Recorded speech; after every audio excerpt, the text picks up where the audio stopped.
everyone, my name is Angelo Zorrilla, and today I am going to talk about five of my friends. My first friend is Susa, who works with me at the office. She is a responsible person who always helps others. I trust her because we have worked together for a long time.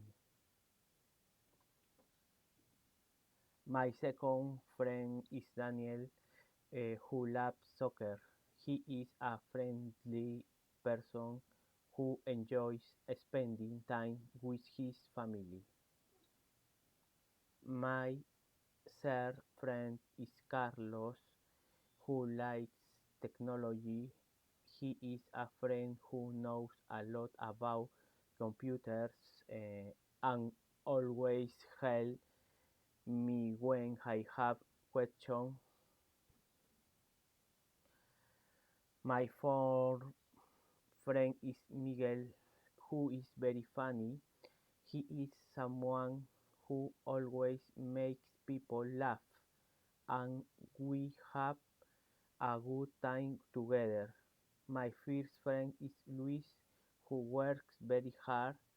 He is a person who always wants to improve and reach his goals.